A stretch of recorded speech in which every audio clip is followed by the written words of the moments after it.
विष्णु गुरुर्देव महेश्वर गुरु साक्षात् परब्रह्म तस्मै श्री गुरुवे नमः।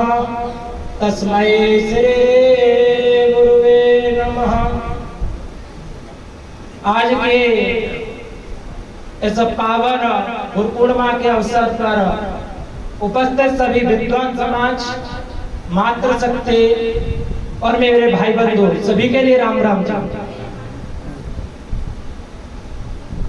क्योंकि आज का दिन बड़ा ही पावन दिन है, क्योंकि यहाँ जब गुरु पूर्णिमा का पर्व मनाया जाता है तो यहाँ अज्ञान मिटा के और ज्ञान दिया जाता है। क्योंकि बड़े भाग्य मानस कर पावा सुर दुर्लभ सदग्रंथ गावा साधन धाम मोक्ष कर द्वारा पाए नहीं पर लोक सुधारा। यदि हमने मनुष्य शरीर पाकर, ये जो हमें मनुष्य शरीर मिला है, इसे पाकर हमने यदि संतों का संग या भगवत चिंतन या स्वाध्याय नहीं किया तो समझो हमने कुछ विशेष नहीं किया। क्योंकि सबसे बड़ी बात है, हम आते हैं और हम सभी कहते हैं कि हमारी गुरु में बड़ी निष्ठा है। हाँ, निष्ठा होती है, ये अच्छी बात है, निष्ठा होनी चाहिए गुरु के प्रति।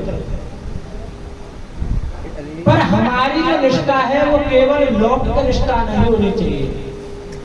लौकिक निष्ठा होती है शरीर को लेकर के, वो हमारे गुरुदेव हैं, ये यहाँ तक अच्छी बात तो है, पर ये केवल सामान्य है। बात विशेष कहाँ है? विशेष बात है कि बंधम गुरुपद कंज कृपा रूप नर रूप हर। बंधम गुरुपद कंज कृपा रूप नर रूप हर। हमारे जो गुरुदेव हैं वास्तव में वही साक्षात हरि। हरि कहते हैं भगवान विष्णु, या मतलब हरि जो परम तत्व वही साक्षात शरीर में आया है। बंधम गुरुपद कंज कृपा रूप नर रूप हरे। महामोह संपुंज, महामोह जो हमें अज्ञान है, अज्ञान की निवृत्ति, और हम क्या चाहते हैं? परमानंद की प्राप्ति। क्योंकि जितने भी जीव हैं वो सभी आनंद की ही खोज में लगे हुए हैं। पर ये आनंद आता कहां से? ये आता है सत्संग से। क्योंकि बिना सत्संग विवेक न होई और राम कृपा बिन सुनवन सोई। और सत्संग से क्या मिलता है? हमें ज्ञान मिलता है। कैसो मम दर्शन फल परम रूपा जीव पावन सहज सहज स्वरूपा। वो अपने वास्तव में सहज स्वरूप को प्राप्त हो जाता है। कभी कभी ऐसा होता है, बात निष्ठा के ऊपर आई तो कभी कभी क्या होता है कि हम भक्ति करते हैं पर गुरु की सेवा पानी में वैसे चलती रहती है, पर निष्ठा कहाँ है? जैसे एक आपको एक उदाहरण दे के बताऊं। संदीपनी जो भगवान श्री कृष्ण के गुरु थे, वो शिक्षा प्राप्त कर रहे थे आश्रम में। तो उनके गुरु जो थे उनके मन में आई कि मैं देखूं जितने भी हमारे शिष्य हैं, ये बड़े कहते हैं कि हम बड़े निष्ठावान हैं, निष्ठावान हैं, देखे कितने निष्ठावान हैं। तो उन्होंने क्या किया? कुछ मत्तता में ऐसा प्रतिकूल व्यवहार करने लगे कि किसी के ऊपर मिट्टी डाल दी, किसी के ऊपर थोड़ा सा थूक दिया, मतलब ऐसा व्यवहार करने लगे कि सभी भक्त धीरे धीरे से वहां से चले गए और कहने लगे गुरु तो पागल हो गए। पर संदीपनी जो ऋषि थे, भगवान श्री कृष्ण के जो गुरु थे, वो वहां से नहीं गए।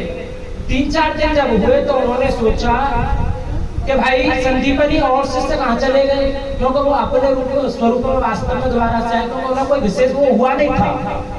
तो उन्होंने बोला कि गुरुदेव आपके प्रतिकूल व्यवहार को देखकर वो सभी धीरे धीरे से यहाँ से चले गए। कि तुम क्यों नहीं गए? कि मैं इसलिए नहीं गया क्योंकि मैंने तन मन और अपने जो प्राण है वो आपको पहले ही समर्पण कर दिए। क्योंकि ईश्वर से धारे अधिक गुरु में भक्त सुजान। जब ईश्वर से भी श्रेष्ठ गुरु के मान रहे हो तो फिर प्राण शरीर और ये मन कहाँ तक है? बहुत छोटी धरा पे ये तो उन्होंने कहा कि मैं अपने साधन से और भक्ति से परमात्मा को प्राप्त करूंगा, पर वही परम तत्व तेरे नीचे आके बैठेगा। ये होती है गुरु के प्रति निष्ठा। एक बार और एक छोटा सा प्रसंग है।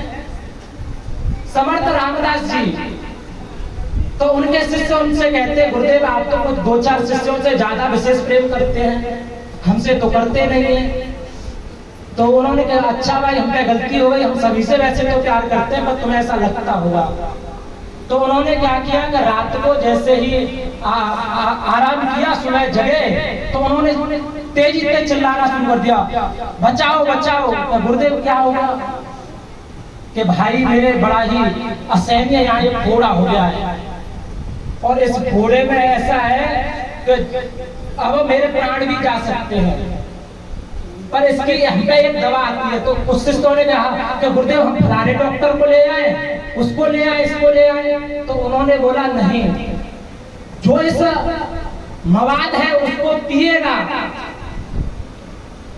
वो क्या होगा, उसका शरीर तो खत्म हो जाएगा और मैं बच जाऊंगा। तो धीरे से क्या हुआ, सभी खिसकने लगे। तो सभी को क्या प्यारा है, शरीर प्यारा है, पर जो वास्तव में कुछ ऐसे भक्त होते हैं, कुछ ऐसे निष्ठावान होते हैं जो प्राण भी अपने नौछावर गुरु पे करने के लिए तैयार हो जाते हैं। तो उन्होंने क्या किया, जैसे थोड़ा दिखाया, कुछ शिष्य थे वो गए पीने लगे, उन्होंने खोल के थोड़ा, तो जब पिया तो बड़ा आनंद आया। तो उन्होंने कहा कि देख लिया कैसे शिष्य सभी छोड़ छोड़ के भाग गए, तुम्हें कैसा लगा? तो उन्होंने कहा बड़ा गुरुदेव आनंद आया हमें। तो गुरुदेव ने पट्टी हटाई अपने पैर से, तो एक कलमी आम बना हुआ था। क्या बना हुआ था? कलमी आम। क्योंकि आम में तो मिठास आएगी स्वाभाविक है। तो गुरु की जो वास्तव में प्राण आता है उसका कभी भी अहित नहीं होता है।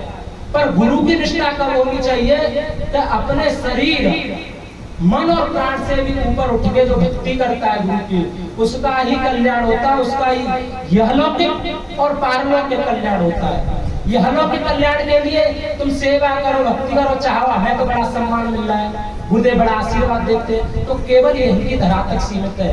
गुरुदेव यदि प्रतिकूल भी व्यवहार हमारे साथ करें, हमें डांटे, हमें फटकारे, हमें समझाए, फिर भी वही भाव रहे जितना हमें प्रेम में भाव है उनके में। जैसे प्रेम से व्यवहार करते हैं, जब उतना प्यार है उतना ही प्रतिकूलता में भी प्यार होना चाहिए। तब हमें वास्तव में परम तत्व, क्योंकि सम और दम, भाई समान और दम जब ही तो पड़ेगा। समदम सरता तीसरी समाधानों पर हम चिटित तक जानिए भिन्न भिन्न जाके नाम। क्योंकि जब तक हमारा अहंकार नहीं मरेगा, क्योंकि मूल में अहंकार बैठा रहता है कि भाई मैं बड़ा ज्ञानी हूँ, मैं बड़ा भक्त हूँ, मेरे बराबर कौन है गुरुदेव का भक्त, मैं बड़ी सेवा करता हूँ, काम छोड़ के अपना आता हूँ, ये भी भाव हमारे अंदर बैठ जाता है। तो यहीं तक रहते हम, क्योंकि गुरुदेव में और गुरुदेव ये सिखाते हैं कि तुझ में और मुझ में वास्तव में कोई भी किंचित मात्र का भी भेद नहीं है।